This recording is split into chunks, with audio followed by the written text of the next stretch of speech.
Hello dear students, welcome to another video lecture on 360 Biology Tutorials by Tanvir Malik.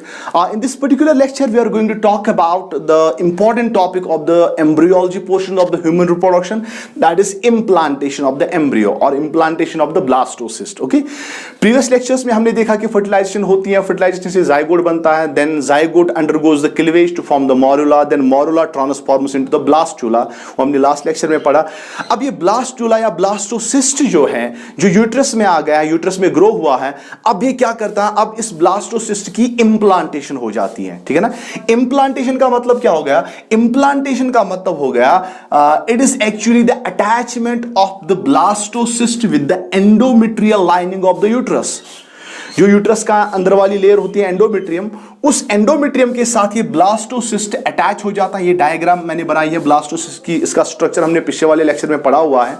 तो ये blastocyst attach होता है with the endometrium lining of the uterus, और उसके बाद this blastocyst gets embedded और it gets sink into the wall of the uterus, and then where it remains for the complete 9 months. और यहां 9 months में इसी यूट्रस के wall के अंदर, यूट्रस के अंदर इसकी ग्रोथ होती है, इसकी डेवलपमेंट होती है. ठीक है ना, 9 months तक. ठीक है, तो आप याद रखेंगे implantation is simply the attachment of the blastocyst with the endometrium lining of the uterus, and then it is getting embedded और sink into the wall of the uterus where its growth and development takes place up to the 9 months. ठीक है. हाँ, लेकिन आपको याद रखना है जो इंप्लांटेशन है, implantation starts on the 7th day after fertilisation. ठीक है, ये कब स्टार्ट होता है? ये 7th day पे स्टार्ट होता है. जब फर्टिलाइजेशन के बाद जब 7वां दिन आता है, तो 7वें दिन पे क्या होता है? 7वें दिन पे स्टार्ट हो जाती है क्या? इंप्लांटेशन. ठीक है ना, and it continues up to the 10th day after fertilisation. That means 7th day पे स्टार्ट होती है क्या? इंप्लांटेशन, और 10th डे पे ये एंड होती है. That means 7th, 8th, 9th, 10th, these 4 days are meant for the implantation of the embryo और इम्प्लांटेशन ऑफ द ब्लास्टोसिस्ट. ठीक है. हाँ, चलिए अब दूसरी इंपॉर्टेंट चीज, अब जब ये ब्लास्टोसिस्ट इम्प्लांट हो जाता है तो इसके दौरान कौन कौन सी चेंजेस आ जाती है और किस तरीके से इम्प्लांट होता है. ठीक है, तो ये जो मैंने यहाँ पे स्ट्रक्चर बनाया है, this structure is the of the blastocyst. Last lecture में हमने देखा था कि ब्लास्टोसिस्ट जो होता है, इसको बाहर से ट्रोफोब्लास्ट की लेयर होती है, सेल्यूलर लेयर. बाद में वो ट्रोफोब्लास्ट की सेल जो है डिवाइड करती है और वो 2 लेयर्स बनाती है. बाहर वाली ट्रोफोब्लास्ट की लेयर को हम बोलते हैं सिंसिशियो ट्रोफोब्लास्ट, और अंदर वाली ट्रोफोब्लास्ट की लेयर को this is called as the cytotrophoblast. Okay, अब इसके बाद आप देख रहे हैं कि इस ब्लास्टोसिस्ट के अंदर एक कैविटी है which is called as the blastocoel, and then we have got the cells, inner rounded large sized cells. They are pushed on the one side and they make up the inner cell mass. Okay, now we are going to learn what exactly happens during the implantation. Okay, चलिए यहां से मैंने आपको भी बताया कि trophoblast की 2 layers हैं. Outer one is syncytio trophoblast, inner one is cytotrophoblast. Okay, हाँ, अब ये क्या काम करेगा? सबसे पहले हम देखेंगे साइटोट्रोफोब्लास्ट क्या काम करेगा. ठीक है ना, साइटोट्रोफोब्लास्ट जो है ये रिलीज करता है एक proteolytic enzyme. It releases a proteolytic enzyme that is called protease. ठीक है. हाँ, अब ये प्रोटीएस क्या काम करेगा? जो ही ये blastocyst when it comes in contact with the when it comes in contact with the endometrial lining of the uterus, तो ये क्या काम करेगा? ये protease enzyme it is going to erode the top layer of the endometrium. ठीक है ना, जैसे सॉइल इरोजन होता है, हेवी रेनफॉल होता है, सॉइल की टॉप वाली लेयर जो है वो इरोड हो जाती है. इसी तरीके से यहां पर जब प्रोटीएस एंजाइम रिलीज होता है from the cytotrophoblast, this enzyme actually erodes, थोड़ा सा इसको हटा देता है इस ऊपर वाली लेयर को, ताकि इस जगह पे ये ब्लास्टोसिस्ट इस एंडोमेट्रियम लाइनिंग के साथ अटैच हो जाए. ठीक है ना, तो पहला चीज क्या हो रहा है? Protease enzyme released by the cytotrophoblast is going to erode the top layer of the endometrium so that this blastocyst gets completely attached with the endometrium lining of the uterus. Okay, हाँ, अब चलिए outermost layer of this trophoblast is called syncytial trophoblast. ठीक है, अब syncytial trophoblast क्या release करता है? ठीक है ना, चलिए syncytial trophoblast releases पहला फास्ट लिगैंड्स, ठीक है। ये फास्ट लिगैंड्स क्या काम करते हैं? फास्ट लिगैंड्स का काम होता है, चूंकि ब्लास्टोसिस्ट एक नया स्ट्रक्चर है जो इस मदर की बॉडी में इंप्लांट हो रहा है, एम्बेड हो रहा है, ठीक है ना। अब एम्बेड हो रहा है, इंप्लांट हो रहा है, तो मदर की तरफ से कोई इम्यून रेस्पॉन्स जनरेट होगा, ठीक है ना। तो उस इम्यून रेस्पॉन्स को प्रिवेंट करने के लिए this fast ligands actually prevent the immune response. ये क्या करते हैं? इम्यून रेस्पॉन्स को प्रिवेंट करते हैं फ्रॉम मदर साइड, ठीक है। तो जो भी मदर से अगर कोई इम्यून रेस्पॉन्स आएगा, क्योंकि इंप्लांट हो रहा है नया स्ट्रक्चर बॉडी में, तो उस इम्यून रेस्पॉन्स को प्रिवेंट करते हैं कौन? Fast ligands, okay. हाँ, दूसरी इंपॉर्टेंट चीज, ये syncytio trophoblast also releases the HCG. What is HCG? It is human chorionic gonadotropin hormone, ठीक है। Very very important hormone. What is HCG? Human chorionic gonadotropin hormone. याद रखिएगा, ये ह्यूमन कोरियोनिक गोनाडोट्रोपिन हार्मोन जो pregnant females होती है, तो usually क्या किया जाता है, जब उनका टेस्ट किया जाता है टू चेक द प्रेगनेंसी, तो यूजुअली उनका यूरिन लिया जाता है, तो उनके यूरिन में HCG प्रेजेंट होता है, ठीक है ना। और HCG यूरिन में होगा तो इसका मतलब that the female is pregnant. या उनके ब्लड से भी सैंपल लिया जाता है, उनके ब्लड में भी HCG की कंसंट्रेशन आहिस्ता आहिस्ता से बढ़ जाती है जो ही प्रेगनेंसी आगे चलती है, ठीक है। तो अब ये HCG हार्मोन क्या काम करता है?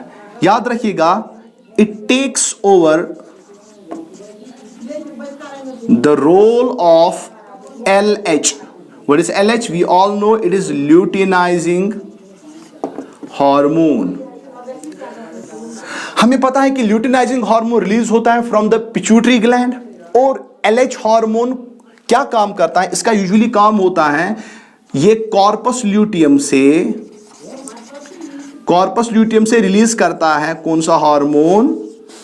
Progesterone hormone. याद रखिएगा, luteinizing hormone is released from the pituitary gland. ये कहां जाता है? कॉर्पस ल्यूटियम के पास जाता है और वहां से रिलीज करता है प्रोजेस्टेरोन हार्मोन। हमने पढ़ा हुआ है। और आपको पता है कि कॉर्पस ल्यूटियम क्या होता है? जब ओवरी के अंदर ओवेरियन फॉलिकल से ओवा रिलीज होता है, तो ये ओवेरियन फॉलिकल बाद में एक नए स्ट्रक्चर में कन्वर्ट होता है जिसको हम बोलते हैं कॉर्पस ल्यूटियम। और ल्यूटिनाइजिंग हार्मोन इसी कॉर्पस ल्यूटियम से क्या रिलीज करता है? प्रोजेस्टेरोन रिलीज करवाता है, ठीक है। अब चूंकि प्रेगनेंसी के दौरान क्या होता है? प्रेगनेंसी के दौरान जो होता है, जो ये ह्यूमन कोरियोनिक गोनाडोट्रोपिन हार्मोन है, ये किसका काम करता है? ये ल्यूटिनाइजिंग हार्मोन का काम करता है, क्योंकि इसकी एक्शन जो होती है that is similar to the luteinising hormone. यानी कि human chorionic gonadotropin hormone pregnancy के दौरान क्या करेगा? ये कॉर्पस ल्यूटियम का स्ट्रक्चर मेंटेन करेगा, ठीक है। प्रेगनेंसी के दौरान अगर प्रेगनेंसी हो गई फीमेल में, तो कॉर्पस ल्यूटियम का स्ट्रक्चर जो है वो मेंटेन रहता है, ठीक है ना। और उसको मेंटेन कौन रखता है? HCG, ठीक है ना। और जितना कॉर्पस ल्यूटियम मेंटेन रहेगा, उतना कॉर्पस ल्यूटियम से प्रोजेस्टेरोन रिलीज होगा। और हमें पता है progesterone is an very important pregnancy hormone, ठीक है ना। तो प्रेगनेंसी को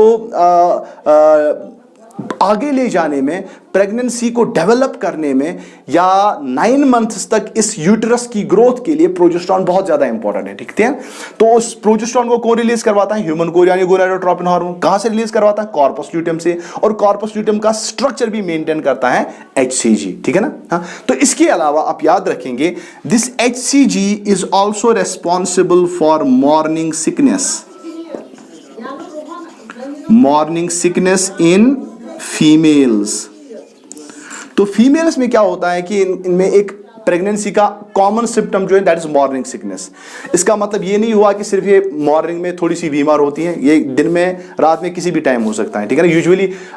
यूजुअली पहला जो ट्राइमेस्टर होता है, जो which is the first trimester in females, यानी कि पहले जो 3 महीने होते हैं, 12 वीक्स होते हैं प्रेगनेंसी के, इस पहले ट्राइमेस्टर में क्या होता है कि इन फीमेल्स में कॉमन सिम्टम जो प्रेगनेंसी का है that is morning sickness.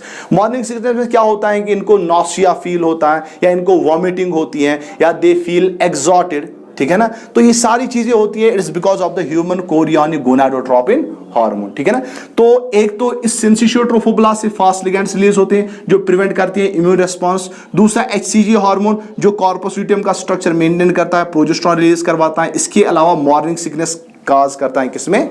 Females में, ठीक है ना। इसके अलावा और एक चीज रिलीज होती है फ्रॉम द सिंसिशियो ट्रोफोब्लास्ट, और उस तीसरी चीज को हम बोलते हैं लेप्टिन हार्मोन। लेप्टिन हार्मोन ये भी कौन रिलीज करता है? Syncytio trophoblast. अब ये लेप्टिन हार्मोन क्या करता है? ये इस पहले ट्राइमेस्टर में it decreases appetite, it decreases appetite. हम यूजुअली नोट्स करते हैं जो प्रेग्नेंट फीमेल्स होती हैं, पहला जो ट्राइमेस्टर होता है उनका, पहले जो 3 महीने होते हैं, पहले जो 12 वीक्स होते हैं प्रेगनेंसी के, उस दौरान उनको बहुत कम भूख लगती है, या उनको भूख मिट जाती है, ठीक है ना। ये भूख क्यों मिट जाती है? क्योंकि सिंसिशियो ट्रोफोब्लास्ट से रिलीज होता है क्या? Leptin hormone, which decreases the appetite in the females during the first trimester और first 12 weeks of the pregnancy. तो चलिए, ये हो गया सिंसिशियो ट्रोफोब्लास्ट, ठीक है ना। अब यहां तक हमने ये देखा कि अब ब्लास्टोसिस्ट जो है ये कंप्लीटली अटैच हुआ है किसके साथ? With the endometrium lining of the uterus. अब चलिए, इसके बाद क्या होगा? इसके बाद जो इस ब्लास्टोसिस्ट के अंदर ये जो आप देख रहे हैं ना, ये इनर सेल मास, ये इनर सेल मास, ठीक है ना। तो ये इनर सेल मास जो होता है ये थोड़ा सा अब एक नॉब लाइक स्ट्रक्चर पकड़ता है, ठीक है ना। आप देख रहे हैं कि इनर सेल मास जो है ये राउंडेड है, लेकिन यहां पर थोड़ा सा इसकी प्रोट्रूबेंस है, ठीक है ना। अब हम इसको इनर सेल मास नहीं कहते हैं, अब हम इसको कहते हैं एम्ब्रियोनल नॉब। याद रखिएगा, बहुत इंपॉर्टेंट। क्या है? इसको हम बोलते हैं embryonal knob. So embryonal knob is actually the inner cell mass which has took a shape of the circular shape, it has took circular shape with a little protuberance, ठीक है ना, and this is called embryonal knob, okay। हाँ, अब चलिए इसके बाद क्या होता है, जो ही आगे आगे टाइम चलता रहता है, तो अब इसमें इंपॉर्टेंट चीज जो होती है वो इम्प्लांटेशन के दौरान होता है, that is called as the decidual reaction. Very important, that is called as the decidual reaction. So during implantation, decidual reaction is an important reaction that is going to take place, ठीक है ना। सबसे पहली चीज हमें ये देखना है कि जो डेसिडुआ होता है, डेसिडुआ होता क्या है, ठीक है ना। Decidua is actually modified, it is actually modified endometrium. याद रखिएगा, decidua is nothing, it is modified endometrium, ठीक है। हाँ, तो जो ये एंडोमेट्रियम होता है, ये एंडोमेट्रियम लाइनिंग होती है, ये थोड़ी सी मॉडिफाई हो जाती है जो ही ये अटैचमेंट होती है ब्लास्टोसिस्ट के साथ। इसके बाद इसकी थोड़ी सी मॉडिफिकेशन होती है, और इस मॉडिफाइड एंडोमेट्रियम को हम बोलते हैं डेसिडुआ। डेसिडुआ का जो लिटरली मीनिंग है, it means falling of, it means falling of, ठीक है ना। तो ये डेसिडुआ जो है ये बराबर 9 मंथ्स तक रहता है इस एम्ब्रियो के साथ, और जो ही चाइल्ड बर्थ होती है तो चाइल्ड बर्थ के साथ ही ये डेसिडुआ जो है बाहर निकलता है बॉडी से, ठीक है ना। इसी वजह से इसका लिटरल मीनिंग है फॉलिंग ऑफ, क्योंकि ये चाइल्ड बर्थ के साथ बाहर निकलता है, ठीक है। हाँ, अब चलिए, डेसिडुआ क्या है? ये मॉडिफाइड एंडोमेट्रियम है। अब इस डेसिडुअल रिएक्शन के दौरान होता क्या है, ठीक है ना। चलिए, ये डेसिडुअल रिएक्शन के दौरान जो है, जो ये डेसिडुआ होता है मॉडिफाइड एंडोमेट्रियम, इसके 3 पार्ट्स होते हैं। It has got 3 parts. पहला है डेसिडुआ बेसिलिस, दूसरा है decidua capsularis, and third one is decidua parietalis. So these are the 3 parts of the decidua or modified endometrium. अब चलिए, डेसिडुआ बेसिलिस क्या होता है? डेसिडुआ बेसिलिस हो गया एंडोमेट्रियम का वो part which is in contact with the trophoblast. आप देख रहे हैं कि ब्लास्टोसिस्ट को बाहर से क्या है? ट्रोफोब्लास्ट की लेयर है। अब मैं नहीं बताऊंगा इनर और आउटर लेयर, सीधे ये ट्रोफोब्लास्ट है। अब ट्रोफोब्लास्ट एंडोमेट्रियम का वो पार्ट, या अब एंडोमेट्रियम हम नहीं इस्तेमाल करेंगे, अब इस्तेमाल करेंगे डेसिडुआ। डेसिडुआ का वो part which is in contact with the trophoblast, this is called as the decidua basalis. So it is in contact with endometrium, या sorry, it is in contact with the trophoblast, ठीक है। तो वो decidua का वो part जो contact है with the trophoblast, that's called decidua bacillus, ठीक है ना। अब चलिए डेसिडुआ कैप्सुलैरिस क्या होता है। चलिए यहां पे आप देख रहे हैं कि ये इसके बाद जो मैंने ये दूसरी डायग्राम बहुत ही इंपॉर्टेंट है। यहां पे आप देख रहे हैं कि जो ही ट्रोफोब्लास्ट की सेल्स जो है they come in contact with the endometrium, ठीक है ना। अब इसके बाद क्या होता है, इसके बाद ये होता है कि जो ये ट्रोफोब्लास्ट होता है, इस डेसिडुआ कैप्सुलैरिस को समझाने से पहले आप ये पॉइंट याद रखेंगे, जो यहां पे ट्रोफोब्लास्ट की लेयर होती है ये डेवलप करती है कुछ projections, they develop some projections and these projections are called chorionic villi। बहुत इंपॉर्टेंट, मैं बता रहा हूं कि जब ये एंडोमेट्रियम की लाइनिंग इरोड ऑफ होती है due to the protease enzyme, उसके बाद क्या होता है कि ये ट्रोफोब्लास्ट की लेयर जो होती है ये डेवलप करती है कुछ फिंगर लाइक आउटग्रोथ्स जिनको हम बोलते हैं कोरियोनिक विलाई। ये कोरियोनिक विलाई जो होता है, यहां से आप देख रहे हैं, ये तो एंडोमेट्रियम था, यहां से आप देख रहे हैं, यहां से होता है this called uterine stroma. Uterine stroma के अंदर बहुत सारी ब्लड वेसल्स होती हैं, इसके अंदर बहुत सारी सेल्स होते हैं, टिश्यूज होते हैं, ठीक है ना। तो जो ये ब्लास्टोसिस्ट की ट्रोफोब्लास्ट लेयर होती है ये डेवलप करती है फिंगर लाइक प्रोजेक्शंस, और ये फिंगर लाइक प्रोजेक्शंस इस यूट्राइन स्ट्रोमा के अंदर जाती हैं और मान लीजिए ये एक होल्ड फास्ट का काम करती है, ठीक है ना। यानी कि ब्लास्टोसिस्ट को तो पूरी तरीके से अटैच होना है ना, पूरी तरीके से बंद होना है ना यूट्रस में, ठीक है ना, यूट्राइन वॉल में। तो क्या होता है कि ये कोरियोनिक विलाई इसको होल्ड फास्ट का काम करती है, यानी कि ये इसको बंद रखती है इस यूट्राइन स्ट्रोमा के साथ, ठीक है ना।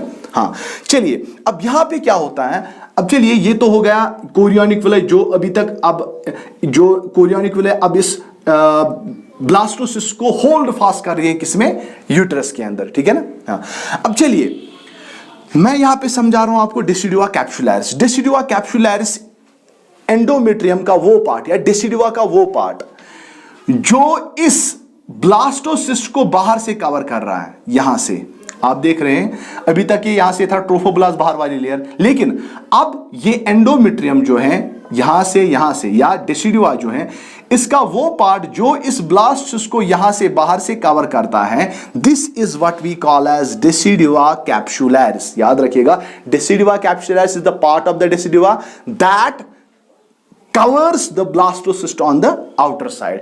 क्योंकि जब ये आउटर साइड से इसको कवर करेगा, अब इसका मतलब ये हो गया अब ब्लास्टोसिस्ट जो कंप्लीटली किसके अंदर जा रहा है, ये जा रहा है यूटेराइन वॉल के अंदर, ठीक है। हाँ अब इसी तरीके से तीसरा decidua पैराइटैलिस।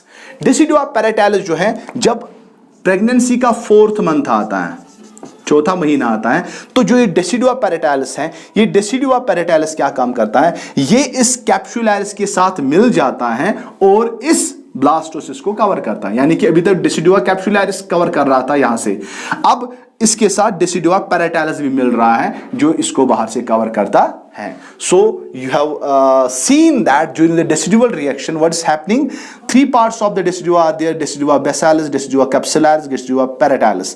Decidua basilis is that part of the modified endometrium which is in contact with trophoblast। यानी कि ये वाला पार्ट, ये वाला एंडोमेट्रियम का ये वाला पार्ट ये कांटेक्ट में है with the trophoblast, this is called decidua basalis. Decidua capsularis it is covering the blastocyst on the outer side, decidua parietalis it is coming in action on the 4th month of the pregnancy, और ये capsularis के साथ मिल जाता है और इसको cover करता है, ठीक है। और इसके साथ साथ आपने ये भी देखा कि जो ये ट्रोफोब्लास्ट होता है, ट्रोफोब्लास्ट की लेयर होती है ब्लास्टोसिस्ट के अंदर बाहर से, तो ये क्या काम करता है, ये ट्रोफोब्लास्ट डेवलप करती है कुछ फिंगर लाइक आउटग्रोथ जिनको हम बोलते हैं कोरियोनिक विलाई।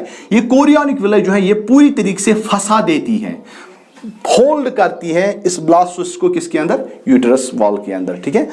और तीसरी इंपॉर्टेंट चीज जो डेसिडुअल रिएक्शन के दौरान होती है कि यहां पे आप देख रहे हैं this is the uterine stroma, uterine stroma, ठीक है।